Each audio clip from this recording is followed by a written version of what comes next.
Hello my dear students. कल हमने discuss किया था पाठ्य सहगामी क्रियाओं के बारे में। पाठ्य सहगामी क्रियाएं क्या होती हैं ये तो आप जान गए होंगे। तो आज हम बात करेंगे पाठ्य सहगामी क्रियाओं के लाभ। देखिए बच्चों, पाठ्य सहगामी क्रियाएं जो होती हैं उनके बहुत सारे लाभ हैं। जो हमारी शिक्षा है और हमारा पाठ्यक्रम है और हमारा जो क्लासरूम है वो पाठ्य सहगामी क्रियाओं के बिना अधूरा है। एक कंप्लीट पाठ्यक्रम नहीं कहा जा सकता जब तक उसमें पाठ्य सहगामी क्रियाएं नहीं होंगी। तो इसका पहला लाभ यहाँ पर डिस्कस करते हैं। यह समाजीकरण, आत्म पहचान और आत्म मूल्यांकन का अवसर प्रदान करती हैं। बिल्कुल ठीक। यह समाजीकरण मीन्स जहाँ पर हम सब लोग रहते हैं, एक दूसरे की सहायता करते हैं, एक दूसरे के साथ भाईचारे के साथ रहते हैं, एक दूसरे से अपना व्यवहार रखते हैं। वो सारी चीज़ें हमारी क्या आती हैं, समाजीकरण में आती हैं। और आत्म पहचान और आत्म मूल्यांकन का अवसर प्रदान करती हैं।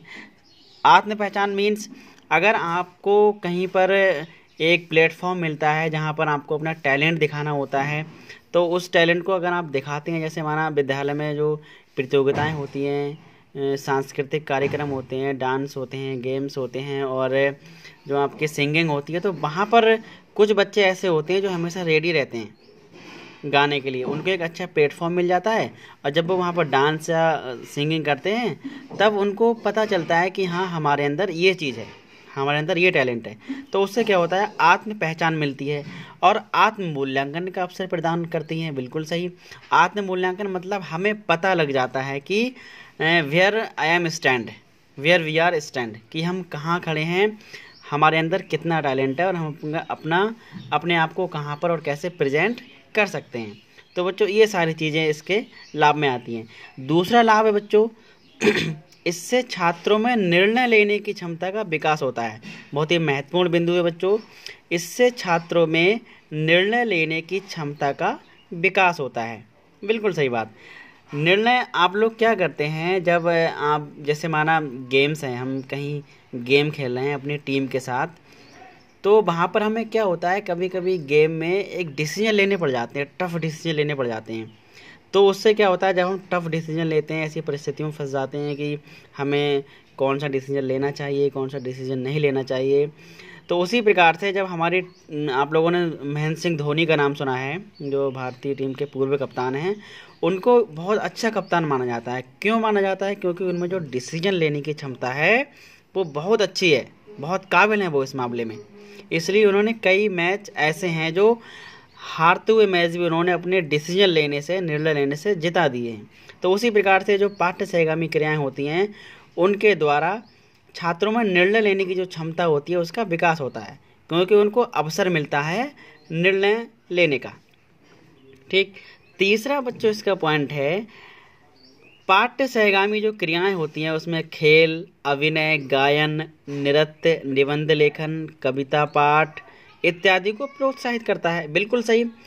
ये जो पाठ्य सहगामी क्रियाएं होती हैं ये हमको मोटिवेट करती हैं, बच्चों को मोटिवेट करती हैं कि आप खेल खेलिए, प्ले करिए, सिंगिंग करिए, डांसिंग करिए, निबंध लेखन प्रतियोगिताएं हैं, काव्य प्रतियोगिताएं, दोहा प्रतियोगिताएं, इन तरह की चीज़ों के लिए जो पाठ्य सहगामी क्रियाएं हैं वो मोटिवेट करती हैं कि आप ये सारे काम करिए। क्योंकि बच्चों पाठ्य सहगामी क्रियाओं में ये सारी गतिविधियाँ आती हैं, ये सारी चीज़ें आती हैं, जिससे क्या है, बच्चों को टीचर्स के द्वारा मोटिवेट किया जाता है खेलने के लिए, अभिनय करने के लिए, नृत्य करने के लिए, निबंध लेखन और बहुत सारी जो प्रतियोगिताएं हैं उनके लिए हम बच्चों को मोटिवेट करते हैं कि आप लोग ज़्यादा से ज़्यादा पार्टिसिपेट कीजिए, क्योंकि आपको एक प्लेटफॉर्म मिल जाता है।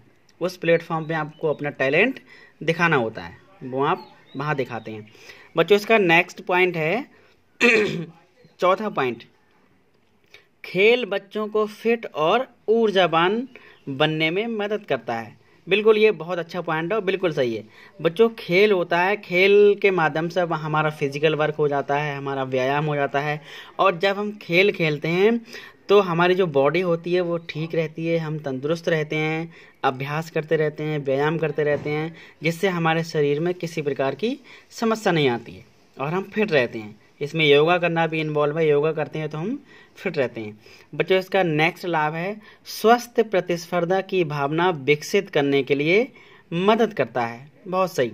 स्वस्थ प्रतिस्पर्धा मीन्स मतलब जब आपका कंपटीशन होता है, चाहे वो गेम्स हुआ, चाहे वो किसी भी प्रकार का कंपटीशन हुआ, पत्र लेखन प्रतियोगिता हो गई, कहानी लेखन प्रतियोगिता हो गई, दोहा प्रतियोगिता हो गई, चाहे वो कोई सी किसी प्रकार का कंपटीशन हुआ, उसमें क्या होता है, स्वस्थ प्रतिस्पर्धा मीन्स कोई भी वहाँ पर चीटिंग ना हो। बच्चों के साथ किसी भी प्रकार की चीटिंग नहीं की जाती है। बच्चों के साथ समान रूप से, प्रजातांत्रिक रूप से किसी भी प्रकार का भेदभाव नहीं किया जाता है और समान व्यवहार किया जाता है। तो जो विद्यालयों में, स्कूलों में इस तरह की जो प्रतियोगिताएं कराई जाती हैं पाठ्य सहगामी क्रियाओं के अंतर्गत, उसमें क्या होता है, किसी भी बच्चे के साथ भेदभाव नहीं किया जाता है। जैसे अभी अपने विद्यालय में स्काउट गाइड का कैंप लगा था, तो वहाँ पर जो टोलियाँ बनी थी, तो किसी भी टोली के साथ किसी भी प्रकार का गलत व्यवहार नहीं हुआ और भेदभाव नहीं किया गया। सबको समान रूप से अंक दिए गए। इसीलिए क्या है, इसमें स्वस्थ प्रतिस्पर्धा का विकास होता है। और बच्चों देखिए, नेक्स्ट है 6 नंबर का पॉइंट नंबर 6। इसके जरिए बच्चों की रुचियों को बढ़ावा मिलता है। बिल्कुल सही बात। बच्चों का जो इंटरेस्ट होता है, जैसे किसी बच्चे को माना डांस करने का बहुत शौक है, किसी बच्चे को सिंगिंग का बहुत शौक है, किसी बच्चे को क्रिकेट खेलने का बहुत शौक है, लेकिन उस बच्चे को प्लेटफॉर्म नहीं मिल पा रहा है कि मैं अपना टैलेंट कहाँ दिखाऊं, अपना इंटरेस्ट कहाँ पर शो करूं। तो क्या है बच्चों, और उन बच्चों को, जो बच्चे सिंगिंग करते हैं, डांसिंग करते हैं, प्ले करते हैं, मैच खेलते हैं, क्रिकेट खेलते हैं, उन बच्चों को देख देख कर दूसरे बच्चे भी मोटिवेट होते हैं, तो उनके अंदर भी इंटरेस्ट डेवलप होता है।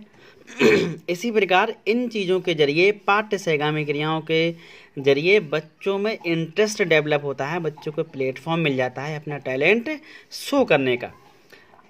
ठीक है बच्चों, अब नेक्स्ट है, इसमें देखिए 7 नंबर पॉइंट है, वाद विवाद के माध्यम से छात्र स्वतंत्र रूप से स्वयं को अभिव्यक्त कर पाता है। बिल्कुल सही बात है। जब देखिए जो पाठ्य सहगामी क्रियाएं होती हैं, इसमें जो वाद विवाद प्रतियोगिता होती है, वाद विवाद प्रतियोगिताओं में क्या होता है बच्चों को एक प्लेटफॉर्म दिया जाता है, जिसमें उनको अभिव्यक्त, जो उनके विचार होते हैं, उनके विचारों को अभिव्यक्त रूप से, स्वतंत्र रूप से स्वयं को, अपने विचारों को वो क्या करता है, अभिव्यक्त करता है, जिसमें किसी प्रकार की उनके लिए बाधा नहीं होती है। अपने विचारों को, वाद विवाद प्रतियोगिताएं हम लोग कराते हैं विद्यालयों में, उसमें 2 पक्ष होते हैं, तो वो अपनी बात को रख सकते हैं बिना रोक टोक के, उनका अभिव्यक्ति की आज़ादी होती है। तो उनके जो विचार होते हैं, उनके विचारों को स्वतंत्र रूप से स्वयं को अभिव्यक्त करने में सहायता मिलती है पाठ्य सहगामी क्रियाओं के माध्यम से। ठीक है बच्चों, इसका 8 नंबर का नेक्स्ट पॉइंट है। ये 8 नंबर का पॉइंट में पहले डिस्कस कर चुके हैं हम लोग, ये दोबारा ले गया यहाँ पर। अब देखिए नेक्स्ट पॉइंट 8 नंबर, इससे छात्रों में समय का समुचित प्रबंधन की क्षमता का विकास होता है। बिल्कुल सही बात।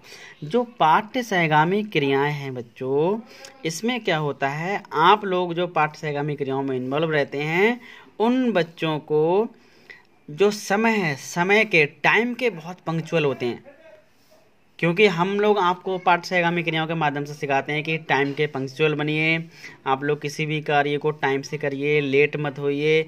जैसे अगर कोई बच्चे जैसे क्रिकेट चल रहा है, तो क्रिकेट में अगर कोई बच्चा नहीं आ रहा है बहुत देर तक, तो उसका नंबर हम काट के दूसरे विद्यार्थी को नंबर दे देते हैं कि अब आप आइए खेलने, तो उसका नंबर कट जाता है। इसी प्रकार वो पंक्चुअल हो जाता है कि अरे मेरा नंबर कट जाएगा। इसी प्रकार से बहुत सारी जो प्रतियोगिताएं हैं, जैसे कहीं अभी NSS हो गया, NCC हो गया, स्काउट गाइड का जो हो गया, स्काउट गाइड में अगर कोई बच्चा टाइम से नहीं आता है, तो उसका हम नाम काट के किसी दूसरे बच्चे को दे देते हैं। इसी प्रकार बच्चों इसके ये लाभ हैं। और इसका एक लास्ट आखिरी नंबर का है, इसका क्या लाभ है, इन गतिविधियों से पता चलता है कि किसी भी काम को संगठित रूप में कैसे करना चाहिए, कौशल विकसित कैसे किया जाए, सहयोग और विभिन्न परिस्थितियों में समन्वय कैसे रखा जाए। बिल्कुल सही बात है।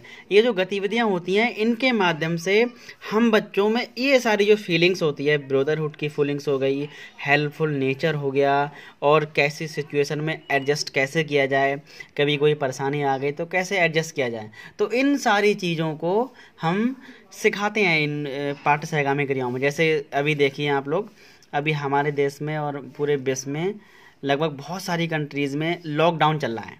तो लॉकडाउन में हमें इस परिस्थिति में कैसे रहते हैं, इन परिस्थितियों में हमें कैसे एडजस्ट करना चाहिए, इन परिस्थितियों में कैसे घर पे रहें। घर सरकार हम लोग से कह रही है और हम लोग भी इतने तो सिंसियर हैं कि हम लोग अपने घरों में रुके हुए हैं। हालांकि पहले इतने दिनों तक हम कभी नहीं रुके, लेकिन सिचुएशन है, परिस्थितियाँ ऐसी आ गई हैं कि हमको घर पे रुकना है। स्टे होम स्टे सेफ, हम घर पे रहेंगे तो ठीक रहेंगे, हमारा देश स्वस्थ रहेगा और हम भी स्वस्थ रहेंगे। तो इन सारी चीज़ों को पाठ्य सहगामी क्रियाओं में सिखाया जाता है। सिचुएशन के हिसाब से, सिचुएशन के अकॉर्डिंग हमें स्टे करना है। और स्काउट गाइड में तो ये ज़रूर सिखाया जाता है कि अगर कभी हम अचानक से किसी परिस्थिति में फंस गए तो हमें वहाँ पर कैसे एडजस्ट करना है, कैसे वहाँ पर रहना है, ये सारी चीज़ें बच्चों सिखाई जाती हैं। तो ठीक है बच्चों, ये इसके लाभ हो गए और बाकी का जो डिस्कस है हम इसका कल करेंगे। कल आपको एक नई वीडियो मिलेगी, पाठ्य सहगामी क्रियाओं के आयोजन में शिक्षक की भूमिका और पाठ्य सहगामी क्रियाओं के जो प्रकार हैं उसके बारे में हम कल डिस्कस करेंगे। Thank you so much.